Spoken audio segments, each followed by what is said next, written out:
The day the bandages were removed from my eyes, I jokingly pretended to be blind. My husband and best friend stood by my bedside, pouring their hearts out. It's okay if you can't see anymore. We'll take care of you for the rest of your life. But that same night, all three of us ended up in the same bed. They were lying with their backs to me. My best friend was on top of my husband, panting heavily, realizing that I couldn't see. Their faces were full of satisfaction and pleasure. Worried that I might hear something suspicious, my best friend whispered, "Yasmin, I'm just giving your husband a massage." The disgust inside me nearly made me vomit, but I held it back. When they were finally done, I tried to find an excuse to leave the room, but my 5-year-old son suddenly ran in. "Mom, I missed you so much." My heart softened. I was about to open my arms to embrace him, but he ran straight past me and snuggled up beside my best friend. The three of them looked like a perfect family, all smiles, but when they looked at me, their faces twisted with disdain. I couldn't take it anymore. I stepped out of the room and dialed my lawyer's number, telling him to bring the divorce papers. If they were so happy as a family of 3, I would give them what they wanted. I just wondered if my best friend could afford to support this pair of freeloaders. Yasmin, don't mind the sounds, a massage needs to be firm, so it's bound to make some noise." When I heard Laura Merling's voice, I bit my lips so hard that I almost drew blood, but I stayed silent. I let out a faint and pretended to be asleep. The bed was shaking. The three of us were lying there, me, my husband Tom Grant, and my best friend Laura. It was the 3rd day since I was discharged from the hospital. Ever since I told them I was blind, Laura had moved into my house to take care of me, which also included giving my husband his nightly massage. Their clothes were tangled on the floor, and they were curled up in the bed, trembling under the covers. The atmosphere was charged with lust. One was my husband, and the other was my best friend. Weren't they afraid of being seen? Of course, they weren't afraid because they thought I was blind. Opening my eyes in the dark, a wave of nausea surged in my stomach. I had to bite my lip to hold it down. They didn't know I was pretending. They thought I couldn't see, and they did whatever they pleased for the thrill of it. The three of us ended up in the same bed. Laura wore my $1 million jewelry, ate luxury meals in my mansion, dressed in my designer clothes, and carried my bags. Even my son, who'd always been so stubborn with me, changed his tune. He happily jumped into her arms, dazed. I heard my son London call out for Mom, but it wasn't me he was calling, it was Laura. As I recalled all of this, a gasp suddenly came from the bed. The two of them had finished. "I'm exhausted," Laura shuddered, immediately crawling out from under the covers. She sweetly said, "The massage is done." With my back to them, I kept my eyes closed under the soft night light, silently watching their figures as they dressed.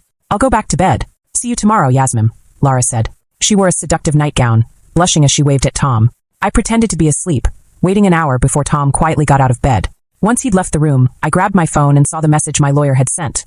"The divorce papers are ready."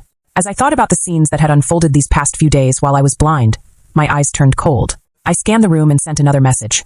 "By the way, don't forget the prenuptial agreement. I want Tom to leave with nothing. And that son of mine, who wanted Laura to be his new mom, well, I would let him have his wish." I couldn't wait to see Lara's hopes shatter into nothing. The first day I got home, Laura and Tom decided to give me a little surprise. They said they were going to take good care of me, but now one of them was wearing my dress, with the other's hand under it. And that was just on the first day. When I found out Tom and Laura were cheating right in front of me, I didn't make a scene.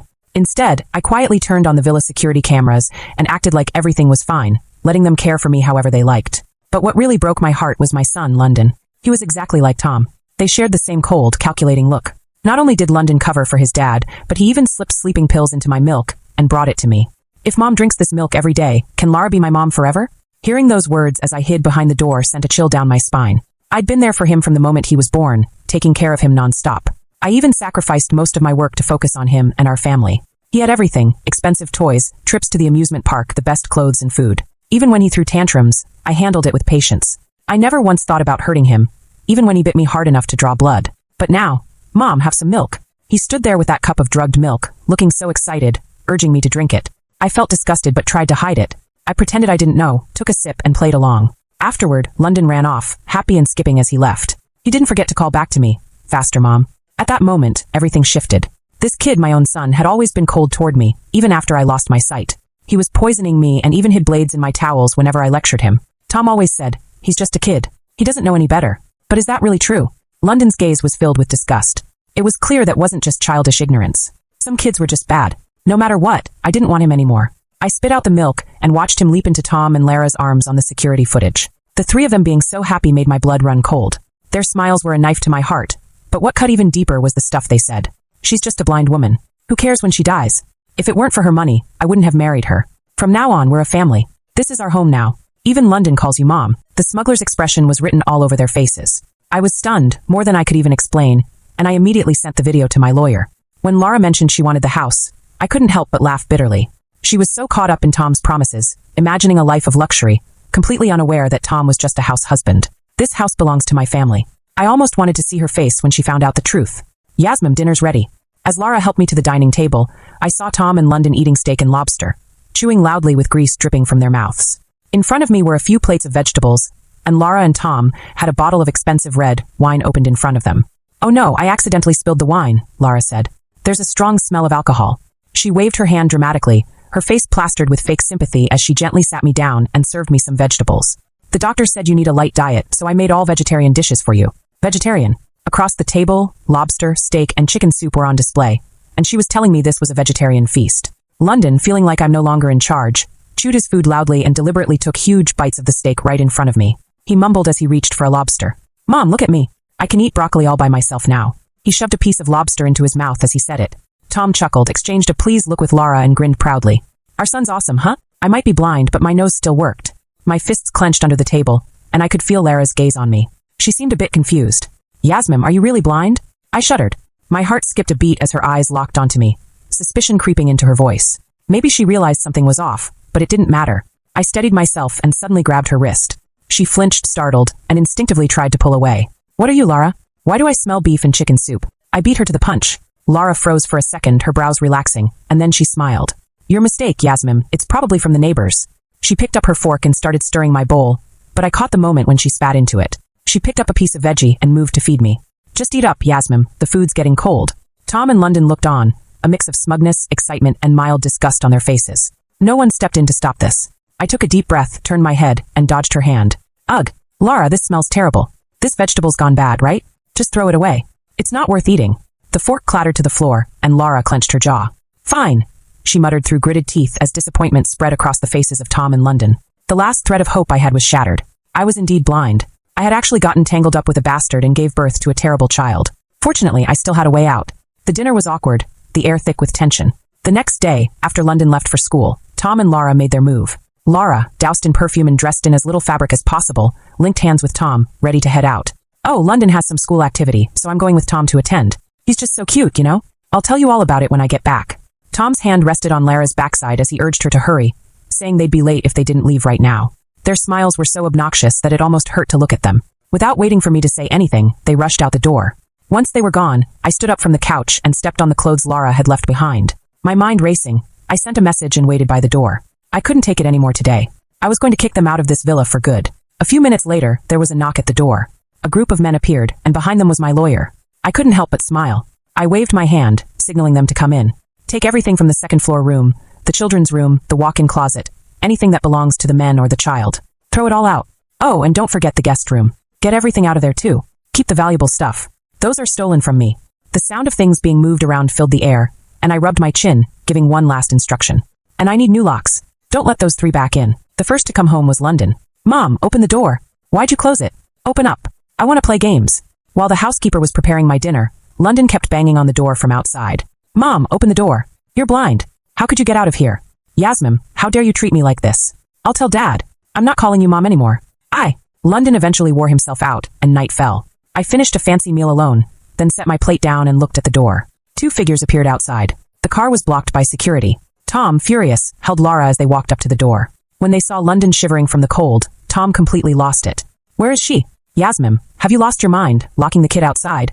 You blind woman. Are you deaf as well? Lara covered her mouth in fake sympathy. She had the keys and moved to open the door. I'll unlock it. Next time, just record my face and fingerprints too. The key wouldn't go in. Lara's face froze, confused. I'll do it. Tom stepped up and tried to open the door with his face in front of the sensor. A few seconds passed, but the door remained closed. Still not giving up, he pressed his finger to the sensor. This time, the door opened. He cleared his throat, and as soon as he tried to step in, a pair of strong hands pushed him back. The door hadn't opened for him. I had asked someone to open it. As soon as Tom stepped inside, he began shouting, "You crazy woman! Why did you lock the door? Are you doing dirty?" When he saw the bodyguards behind me, his voice faltered, but then he started yelling again. Yasmin, what's your problem? You're blind, so we've been looking after you, and this is how you repay us. You don't even. Before he could finish, I took a few steps forward, picked up the phone he had dropped, and casually slid it into his pocket. In the stunned silence of the 3 of them, I took off my sunglasses and winked at them. Who said I'm blind? I can see everything. For a split second, Tom stood there frozen, his face draining of color. His face went pale, then flushed red with anger. He realized he'd been played and tried to confront me, but this time I didn't give him a chance to speak. I slapped Tom across the face and threw the divorce papers in his face. Take your mistress and your rotten son and get the hell out of my house. This is the divorce agreement. Get out. The room went silent. Tom stood frozen, his face drained of color as he stumbled over his words, clutching the divorce papers tightly. What did you say? Divorce. The last two words were almost a scream. Lara's eyes lit up, and even London fell silent. In the expectant silence, Tom's voice grew louder. No way. I don't agree. Before Lara could react, Tom suddenly dropped to his knees. Honey, I'm sorry, please don't divorce me. I'll break up with her right now. Tom, what are you saying? You should be kicking her out, showing her who's boss. Why the hell would you break up with me? Are you stupid? Lara stared at Tom in disbelief, pulling at him, trying to get him to stand up. But no matter what she said, Tom just kept his head down, silent. I'm serious, honey. I'm sorry. He pushed Lara aside with desperation written all over his face. I couldn't help but smirk, barely able to suppress the smile tugging at my lips. Behind me, the bodyguards were hauling out a pile of things. As they passed Lara, she screamed. Ah, my clothes. My skincare. What are you doing? Do you know how expensive these are? This villa is my boyfriend's. You're committing a crime. Lara was so caught up in her panic that she didn't even pay attention to Tom. She dropped to the floor, trying to pick up her things, but after a few minutes, she gave up. More things were thrown out, and Lara nearly lost it, her voice rising in panic. Tom, say something. Get them to stop. Yasmin is crazy. She's ruining our home. Tom visibly flinched, and his face turned uneasy. I raised an eyebrow, smiling with a touch of sarcasm. Well done. You don't even know who owns the house, and yet you're dreaming of being a rich wife. The noise of things crashing echoed behind me. Lara's eyes widened in confusion. What do you mean? Are you jealous of me? You can't even control your own husband. Ah, the slap rang out, and Lara went silent for a few seconds, her breathing growing frantic. Her eyes turned red, and she started yanking at Tom. Tom, what are you afraid of? She slapped me. Help me teach her a lesson. London blinked up at me. Mom. As he took a step closer, I backed away, motioning for him to stay away. Lara's eyes were burning into me, and under her gaze, I finally spoke. If you want my husband and my son so badly, I'll give him to you. I'll divorce Tom. At the gleam of joy that spread across her face, I added. But Tom didn't tell you, did he? He's the one who married into my family. You can't get the house or even a single cent.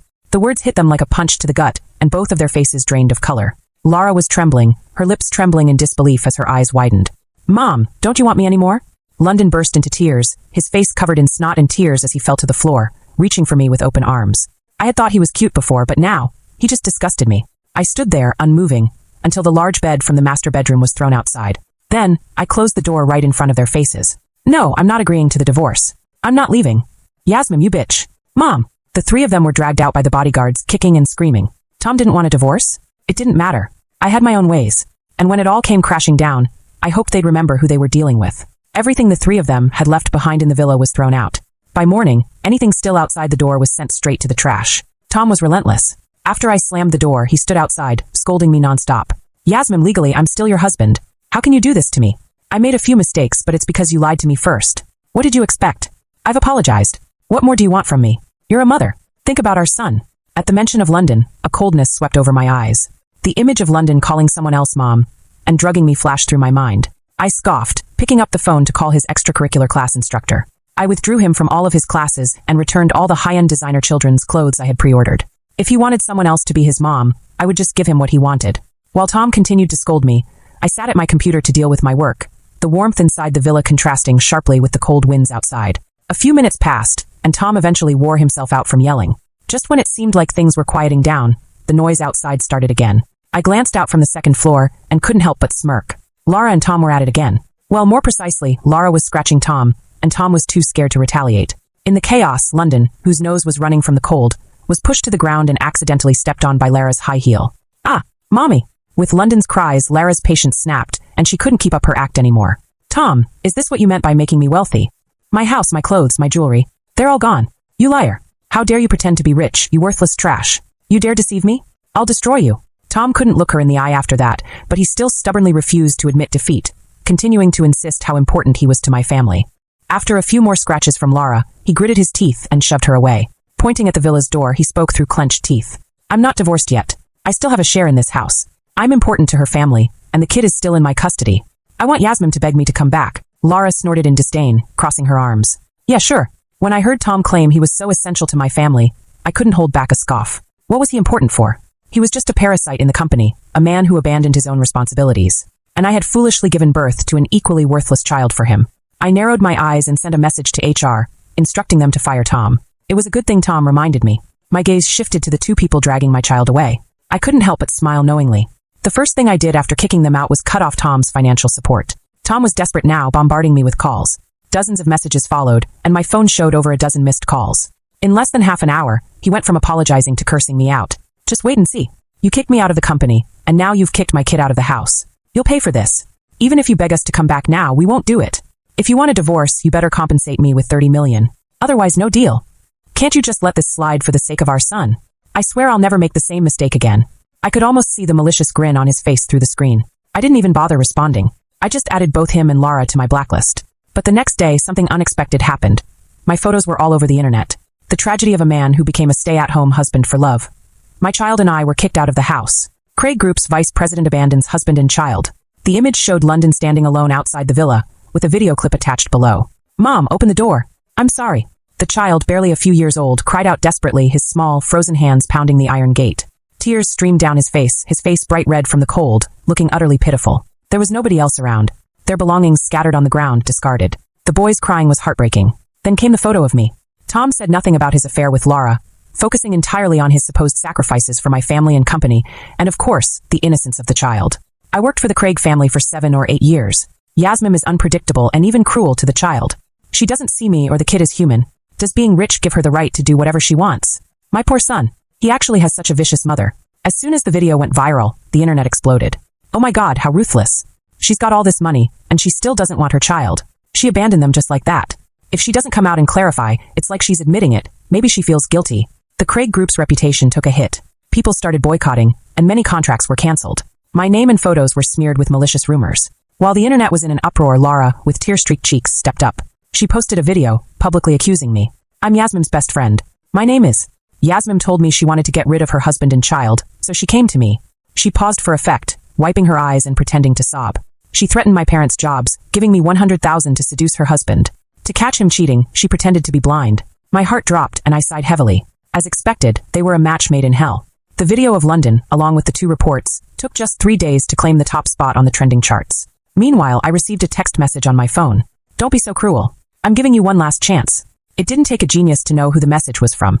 Just as I was about to have my lawyer send them a formal notice, I spotted a familiar figure outside the villa. It had been a few days, but London looked a bit pale. He coughed a couple of times and sniffed, wearing his backpack, standing alone at the door. Squatting by the corner, he saw my car, and in an instant he jumped up, rushing toward the front of the car without a second thought. Mom, I miss you. At that moment, my phone pinged with a new message from Tom. Get the kid to come home, or don't blame me for being merciless. I hadn't planned on letting London inside, but seeing that message changed my mind. London, come in. His eyes lit up with surprise, and he skipped inside. Mom, I'm sorry. I love you. Dad's sorry too.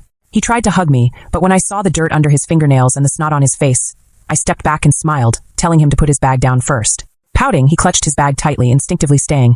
No, Dad said. I mean, my homework is still in my bed. I need to finish it. Hearing that, I chuckled and said, okay. As he left the couch, I glanced at the security monitor above. Tom and Laura clearly didn't have the energy to care for London. After being away for a few days, he hadn't even changed clothes. His hands and feet were covered in grime, his face frozen red, still sniffling from his cold. Gone was the careful, loving attention he'd once received from me.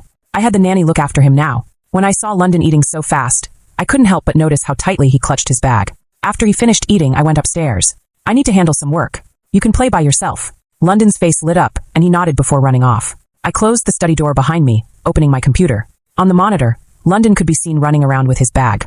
Soon, he glanced around, and when no one was looking, he quietly opened the bedroom drawer. A few seconds later, he closed it, disappointment written all over his face. There's no money and no. I raised an eyebrow and almost couldn't restrain my smile. By the time he reached the first floor, I came out of the study, unlocked the small door to the closet, and placed the key to the glass cabinet on top.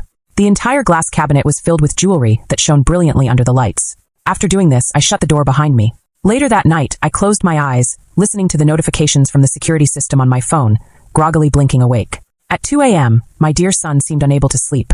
Dad, I can't fit all these things in. Whispering into his smart wristwatch, London stood in front of the jewelry cabinet, speaking to Tom on the other end. His voice sounded excited as he instructed London to open the cabinet. Pick out the big ones and grab the colorful ones too. The bigger the gem, the more valuable it is. When you bring these back, I'll treat you to a fancy dinner. When we have money, we'll make your mom leave. One by one, the jewelry pieces were placed into London's backpack as they snickered. On the other end, Laura also spoke up. And the brown bag on the shelf. London, make sure to bring that back. Good boy. Pretending not to know anything, the next morning, London couldn't sit still. It was as though there were thorns in his seat, and he was wiggling back and forth on the chair. Mom, I miss Dad. Don't even think about it. Taking a sip of coffee, I picked up my phone without looking up. After a few quiet seconds, London began to whine. But Mom, Dad and you are a family. I don't want to lose both of you. Mom, please forgive Dad. I don't want you two to get divorced. When London said this, he looked a bit guilty, but quickly started begging me to agree. I didn't answer, but London was getting impatient. I'm Daddy and Mommy's little treasure. Let me go find Dad. I'll make Dad apologize to you. When I heard he was going to look for Tom, I smiled but said nothing. The driver took him to school, and as they walked out, London tugged on the strap of his backpack. His face turned red, as if the bag was heavy. The driver tried to help with the bag, but London refused. Compared to when he came home yesterday, his backpack seemed much bulkier now, clearly stuffed with jewelry, bags, and other items. Once they were out of sight, I quickly tapped away on my phone. A few hours later, I received a reply. The child was taken from the kindergarten. It was still noon and school wasn't out yet. As I looked at the photo sent to me, I took a deep breath. All right, you don't need to pick him up tonight. He won't be coming back. London had been taken by Tom and Laura. The video went viral, and the online boycott against Craig Group's products grew louder. Some even went to the company to protest. A group of women poured red paint outside the company's doors, holding megaphones and chanting slogans about punishing the wicked and rewarding the good. Let that filthy woman come out. We want to see her face. She's the one who's ruining the image of virtuous wives and mothers. Just because she has money doesn't mean she can act like this. What kind of woman is this? This company is going down. Come on, everyone. I avoided stepping in the paint and calmly walked into the company. Behind me, someone recognized me and gasped. It's her. That wicked woman. Suddenly, a sea of phone cameras were pointed at me, and from the crowd, someone shouted as they threw an egg. Filthy woman, you'll get what you deserve. The egg hit a bodyguard instead, and I was escorted into the building, the crowd becoming increasingly rowdy, pushing and shoving, trying to break through. But soon, someone pointed behind. Look, the police are here. Who called the cops? Was it you? It wasn't me. The sound of police sirens grew louder, and the leading women looked at each other with panic in their eyes.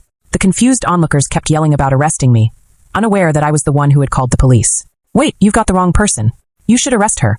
The loudspeakers were knocked over, banners and megaphones trampled underfoot. As the police grabbed the ringleaders, they were slow to react, but soon they realized the situation. We're arresting you. Ms. Yasmin Craig reported your gathering and disorderly conduct. You're coming with us. The crowd erupted into chaos, shouting that they had arrested the wrong person. As I walked to the police car, I called my lawyer. It was Tom. Time to make them pay. I reported that someone encouraged my child to steal valuables and jewelry. Here's the evidence. As soon as I arrived at the police station, I filed a report. Since London left, Tom and Laura had been living a much more comfortable life. It seemed like they suddenly became rich overnight. They no longer lacked money, nor did they pressure me for compensation for emotional distress. Every day, they posted videos online of me pretending to be blind, accusing me of abandoning my husband and child. And today, as my gaze fell on the group of women, I rested my chin on my hand and smiled. These people were paid to stir up trouble at my company. Officer, I suggest you investigate them thoroughly. Their phones must have records. The group of women panicked, their faces turning red. A few of them instinctively hid their phones. What nonsense are you talking about? We're here to seek justice. We didn't take any money. You're just slandering us. You're just a cornered dog trying to bite anyone. Young lady, you'd better watch your words, or you'll end up dead young. Officer, we've been wronged. The women began to throw a tantrum, shouting that they wanted to leave, cursing as they did, insisting they were innocent, their foreheads sweating in panic. But once at the police station, their tantrums didn't work. All right, we'll find out after the investigation. When they heard that, the women immediately grew quiet. They mumbled a few words, but their arrogance was gone. Meanwhile, I handed the police the video of London taking the items and photos of Tom's recent social media posts. But soon the officer frowned. These are your husband and child. This seems like a family dispute. Nodding, I pointed at Laura. She stole one of my bags and several pieces of jewelry.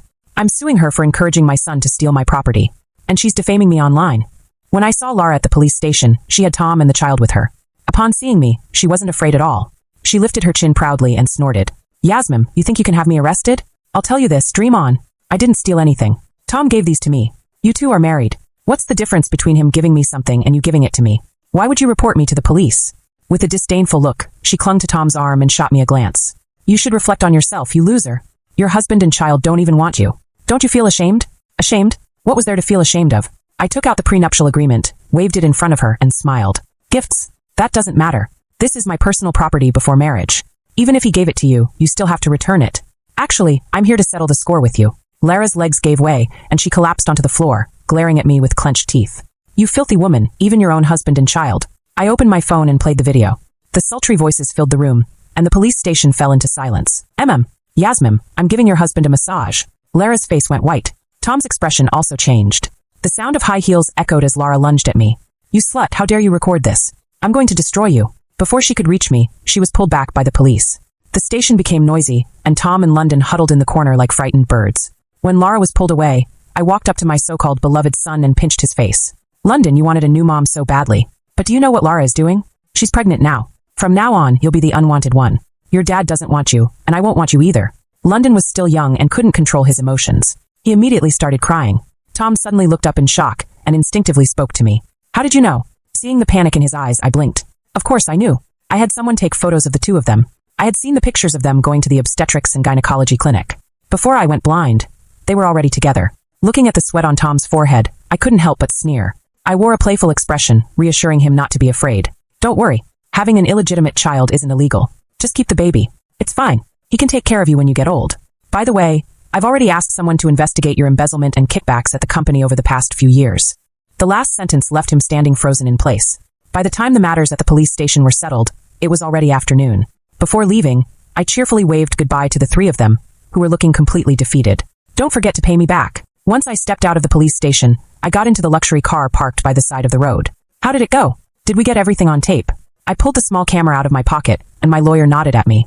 Ms. Craig, it's all recorded. We'll upload it online shortly. They seemed to like spreading rumors, didn't they? I would love to see how they would handle the consequences. The videos Tom and Lara had posted online were taken down by the police, and an apology statement was issued, but they didn't explain why. While everyone was left confused, I uploaded a few videos of my own. My eyes were blurred with pixelation, but my voice and figure were still clear, and the audio was perfectly audible. This was a gift from your husband.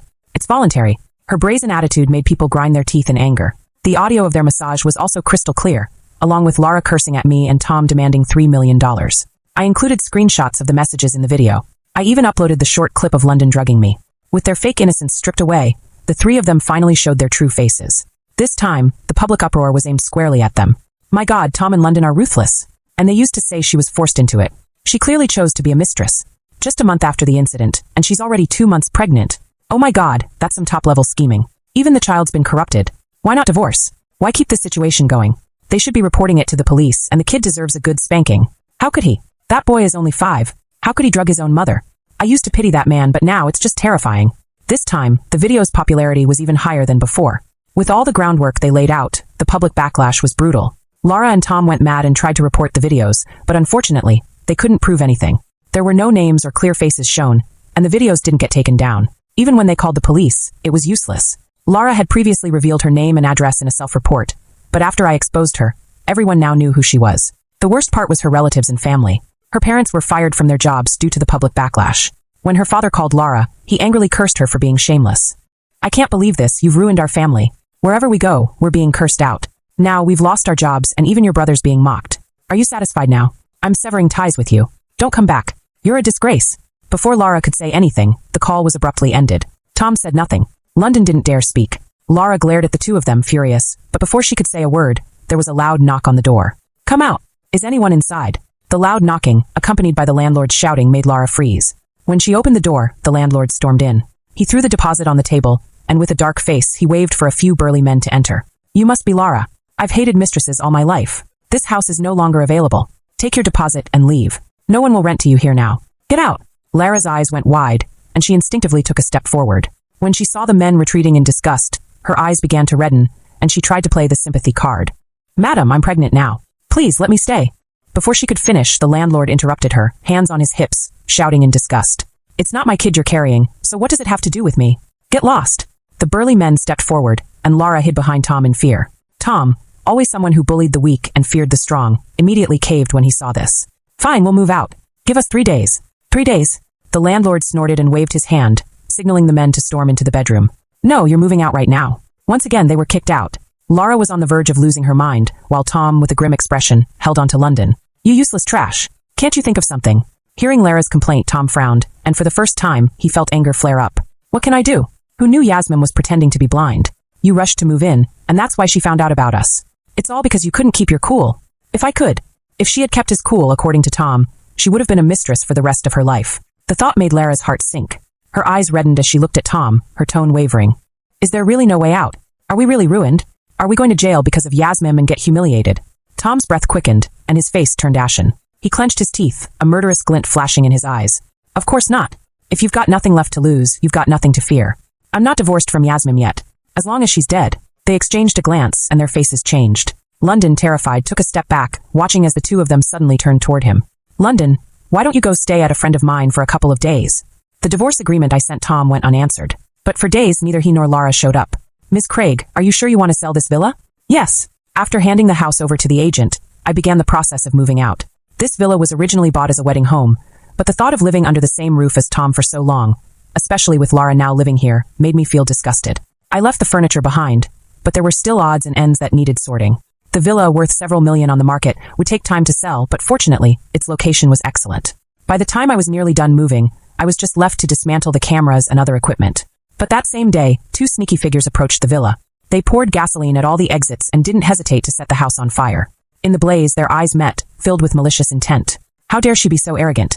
Let's burn her to death. If we get the money, it'll be worth even if I end up in prison.